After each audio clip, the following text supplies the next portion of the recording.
우리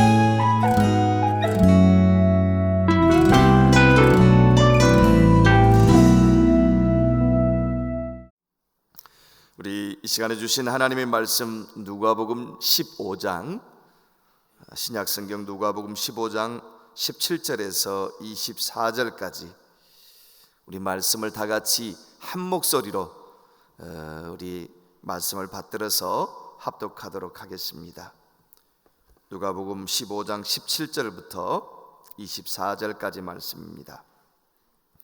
같이 보겠습니다. 시작. 이에 스스로 돌이켜 이르되 내 아버지에게는 양식이 풍족한 품꾼이 얼마나 많은가. 나는 여기서 줄여 죽는구나. 내가 일어나 아버지께 가서 이르기를 아버지, 내가 하늘과 아버지께 죄를 지었사오니 지금부터는 아버지의 아들이라 일컬음을 감당하지 못하겠나이다. 나를 품꾼의 하나로 보소서 하리라 하고 이에 일어나서 아버지께로 돌아가니라.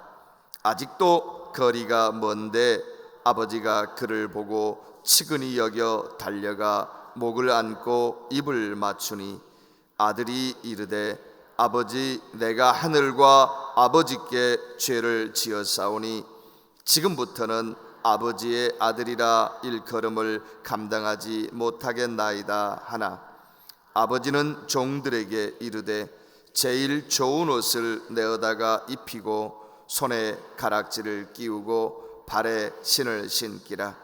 그리고 살진 송아지를 끌어다가 잡으라. 우리가 먹고 즐기자. 이 내 아들은 죽었다가 다시 살아났으며 내가 잃었다가 다시 얻었노라 하니 그들이 즐거워하더라. 아멘. 10월의 첫날입니다. 계절 중에서 아마 10월이 가장 풍성한 계절이 아닌가, 가장 아름다운 계절이 아닌가 생각됩니다. 왜냐하면 오국 백과가 다 익어가고 또 추수의 계절이어서 과일들도 풍성하고 또 이제 모든 단풍으로 모든 잎들이 또 색을 갈아입을 시기가 10월이기도 합니다. 10월의 첫날을 시작하면서 이런 생각을 해봤습니다. 이 한 달을 어떻게 살아갈 것인가? 아니, 어떻게 살아가는 것이 이 한 달을 잘 살아가는가? 여러분, 이 주어진 10월의 첫날 내가 어떻게 이 한 달 잘 살아갈 것인가 생각해보는 귀한 시간이 되시기를 소망합니다. 여러분은 어떻게 사는 것이 성공한 인생일까요? 사회적으로 갈수록 명망이 높아지고 경제적인 안정을 이루면 그것이 성공한 인생일까요? 사람들은 그렇게 말합니다. 사회적으로 내가 명망이 높아지고 경제적으로 부러울 것 없이 안정을 이루면 저분은 참 성공한 인생이다, 그렇게 생각을 합니다. 여러분, 그런데요, 우리 장로교에서 신앙 고백서로 채택한 웨스트민스터 신앙 고백서와 대소요리 문답 가운데 소요리 문답이 107개의 문항으로 만들어져 있는데 그 소요리 문답 첫 번째 질문이 사람의 제일 되는 목적, 사람의 주된 목적이 무엇인가에 대해서 묻고 있습니다. 사람의 제일 되는 목적이 무엇이뇨? 이렇게 묻습니다. 여러분, 그 답은요, 하나님을 영화롭게 하는 것과 영원토록 그분을 즐거워하는 것입니다. 이렇게 대답을 합니다. 하나님을 영화롭게 하는 것과 영원토록 그분을 즐거워하는 것, 그것이 사람이 살아가는 제일 되는 주된 목적이다, 그렇게 인생을 정리해 주고 있습니다. 여러분, 돈을 많이 벌고 사회적으로 성공을 이루었어도 하나님을 잊어버리고 떠나 살면 그 인생은 성공한 인생이 아니라 실패한 인생이라는 것입니다. 오늘 본문에서 탕자가 하나님을 중요하게, 아니 아버지를 중요하게 여기지 않고 재산의 마음을 두고 자기에게 돌아올 분깃의 마음을 두고 그것을 가지고 아버지 집을 떠나서 살기로 작정을 합니다. 여러분, 그 인생이 성공한 인생이 아니라 성경은 그 인생이 실패한 인생이라는 것입니다. 여러분, 둘째 아들은 아버지와 함께 사는 것보다 재산을 분배받아서 자기 생각대로 즐기며 사는 것을 더 선망한 것입니다. 여러분, 많은 사람들이 둘째 아들과 같은 마음을 가지고 살아갑니다. 이 땅에 살아가면서 하나님의 내 인생의 최고가 아니라 우선 재물이 많아야 된다, 내가 경제적으로 안정을 이루어야 된다, 그것이 주된 목적이 되어 살아갑니다.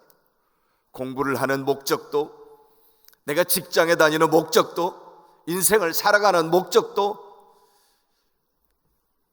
돈이라는 그것에 우리의 모든 시간을 빼앗겨 버립니다.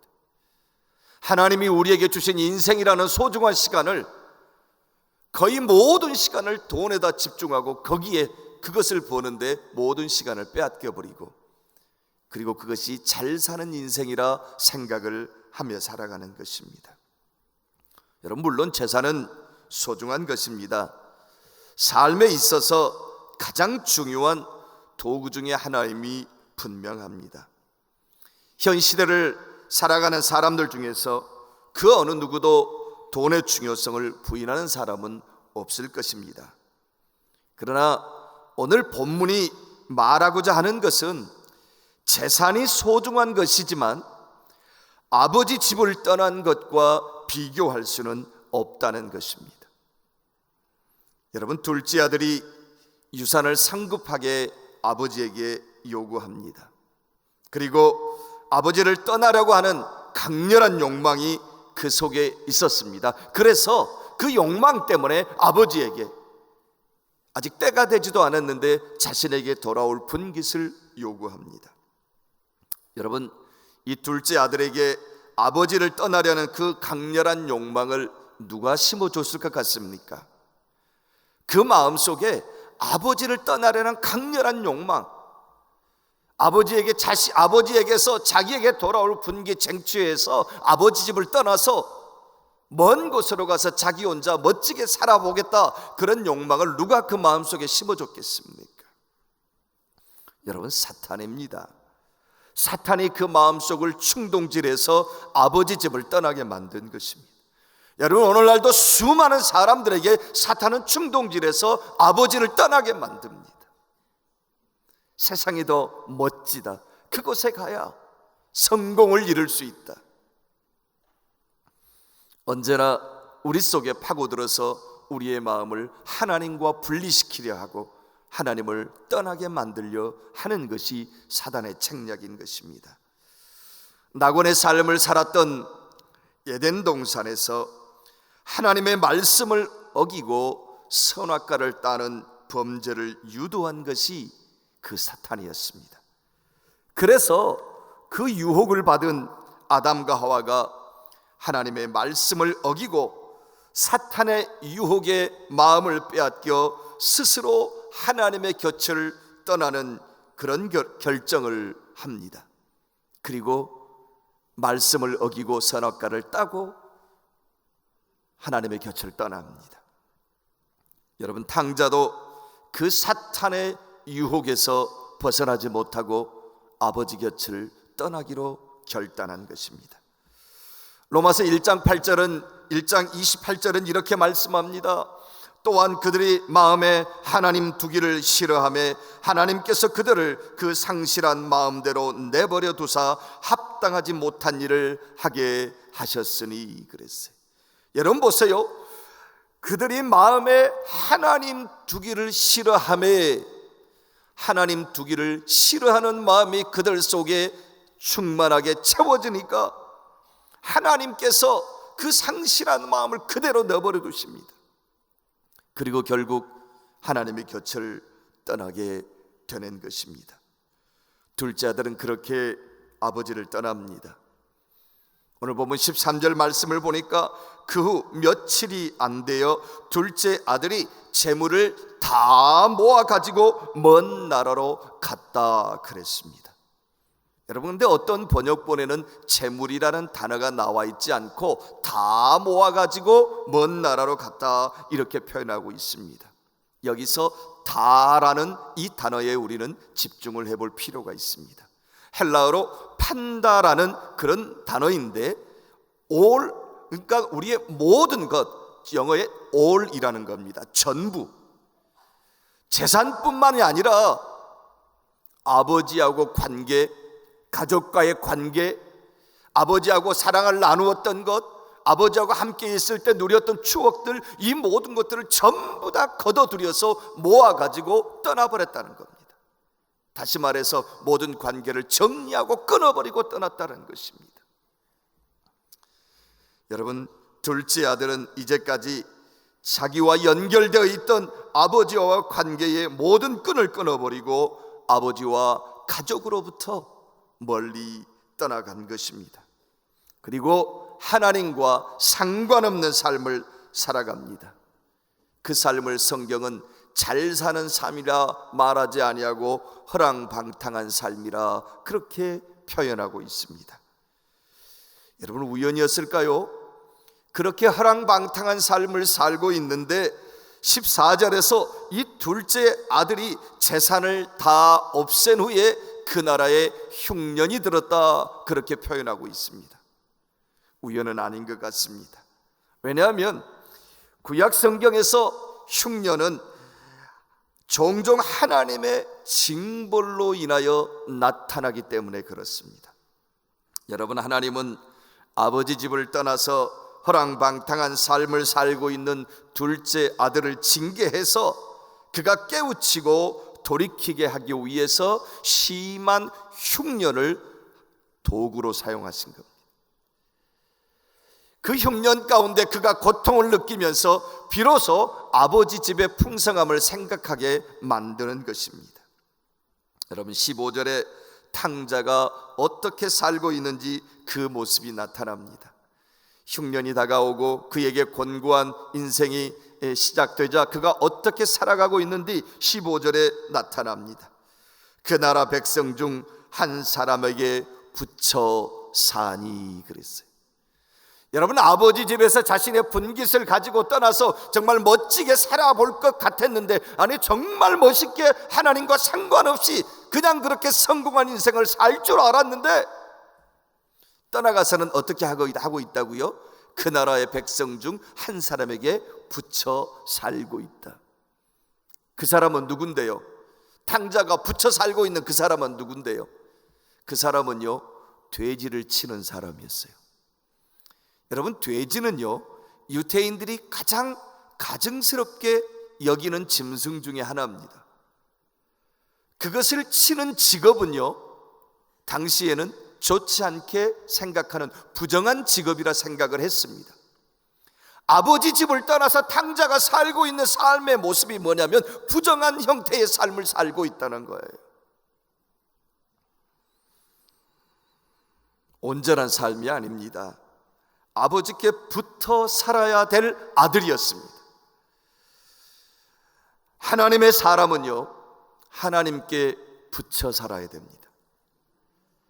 그것이 진짜 온전한 삶이고, 힘들고 어려워도 고난 가운데 있어도 하나님께 붙여 살아야 소망이 있고, 그것이 올바른 인생인 겁니다. 그런데 돼지치는 사람에게 가서 붙여 살고 있는 것입니다. 뭔가 잘못된 인생입니다. 여러분, 하나님께 붙여 살아야 될 사람이 돼지치는 사람에게 붙여 살고 있습니다. 부정하게 생각하는 돼지를 치면서요. 여러분, 탕자가 돼지를 치면서 유대 전통에서 부정한 자로 전락하고 만 것입니다. 여러분, 아버지를 떠나면 잘 될 줄 알았는데 부정한 자로 전락하고 만 것입니다. 아버지를 떠난 아들의 비참한 모습을 통해서 성경은 하나님을 떠난 죄인의 모습을 상징적으로 보여주고 있는 것입니다. 하나님을 떠나 살면 잘 될 줄 알았는데, 멋지게 잘 사는 것일 줄 알았는데 그렇지 않습니다. 돼지가 먹는 쥐염 열매, 그 부정한 돼지가 먹는 부정한 열매인 쥐염 열매조차도 배불리 먹을 수 없는 비참함이 그 아버지를 떠난 그 아들의 삶의 현 주소로 나타나고 있습니다. 17절을 보니까 이제 반전이 일어납니다. 이에 스스로 돌이켜 그랬습니다. 우리 다 같이 17절 한번 읽어보겠습니다. 시작. 이에 스스로 돌이켜 이르되 내 아버지에게는 양식이 풍족한 품꾼이 얼마나 많은가, 나는 여기서 줄여 죽는구나. 헬라어 원어를 찾아보니까 이 해석이 이렇게 되어 있습니다. 영어로 came to himself 이렇게 되어 있어요. came to himself, 자기 자신에게로 돌아오다, 그런 뜻입니다. 여러분, 탕자가 흉년이 들어서 먹을 것을 구해보아도 자기가 가지고 있는 것 다 떨어졌으니까 누가 주는 자가 없습니다. 어느 한 사람에게, 돼지치는 사람에게 가서 붙여 살았는데 돼지가 먹는 쥐염 열매조차도 넉넉하게 주는 자가 없습니다.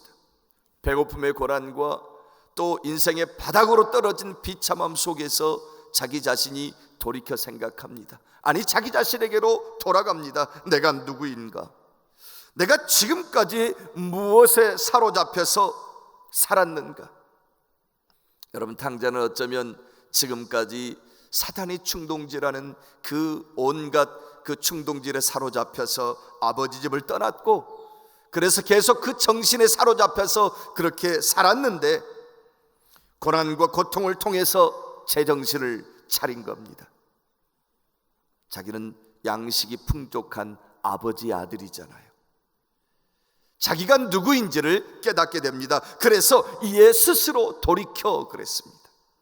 여러분, 정신을 차리고 보니까 자신은 돼지가 먹는 쥐염 열매를 제대로 먹지 못하는, 쥐염 열매조차도 제대로 먹지 못하고 있는데 아버지 집에는 양식이 풍족한 품꾼이 많이 있다는 것이 생각납니다. 여러분, 성경이 무엇을 말하고 있습니까?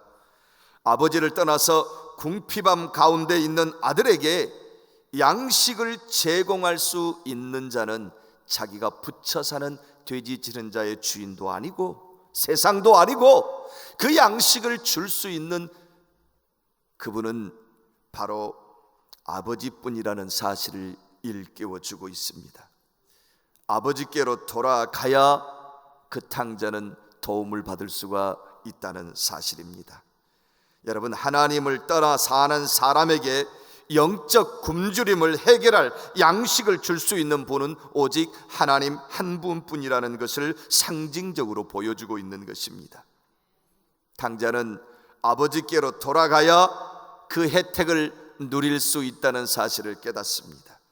그래서 결단합니다. 우리 다 같이 오늘 본문 18절 19절 같이 한번 읽어보겠습니다. 18절 19절 같이 읽겠습니다. 시작.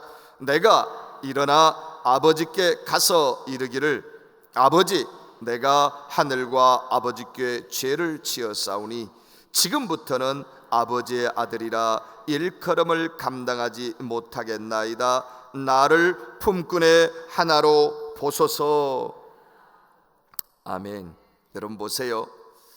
아버지께로 돌아가기로 확고한 결단을 한 것입니다. 이제까지 잘못된 삶을 정리하고 새로운 삶을 살기로 다짐한 것입니다. 우리는 여기서 회개가 무엇인가를 배웁니다. 자신의 삶의 잘못된 자리에서 의연히 떨쳐 일어나서 그 자리를 떠나서 돌이키는 것이 회개인 것입니다. 여러분, 그것이 어쩌면 새로운 의미의 출발인지도 모르겠습니다.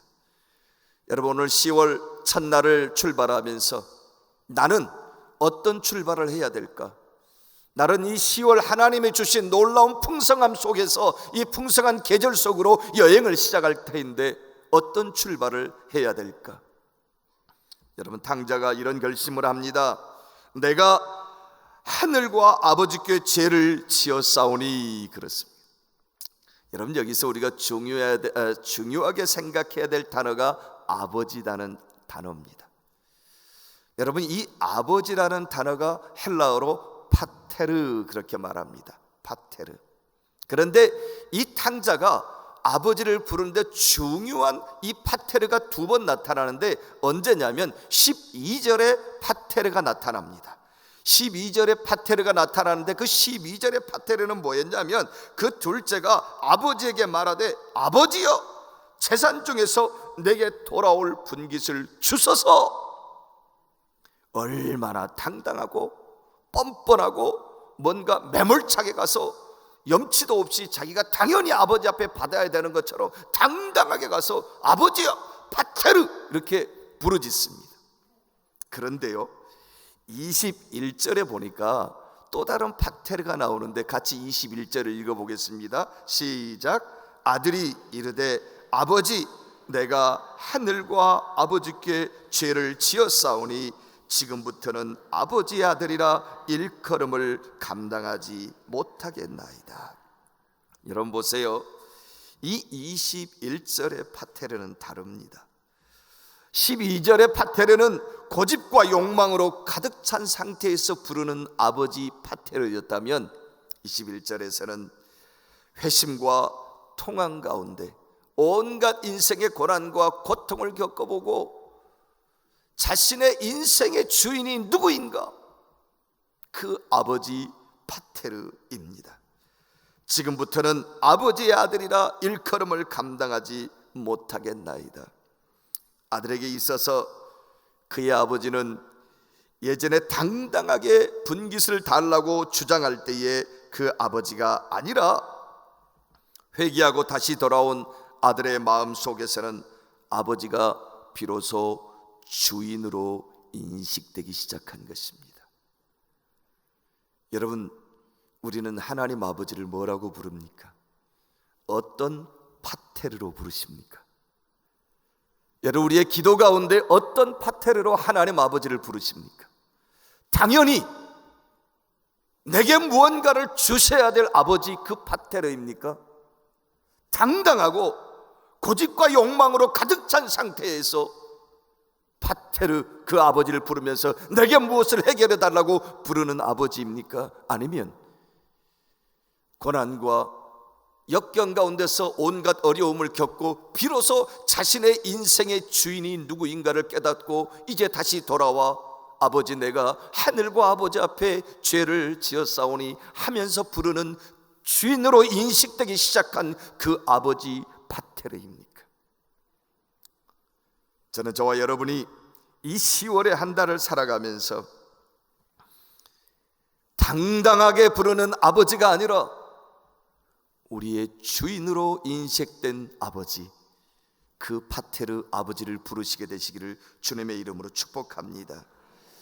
이 10월의 첫날에 여러분의 신앙 여행이 주인이신 아버지께로 돌아가는 멋진 의미의 새로운 출발이 되시기를 주님의 이름으로 축복합니다.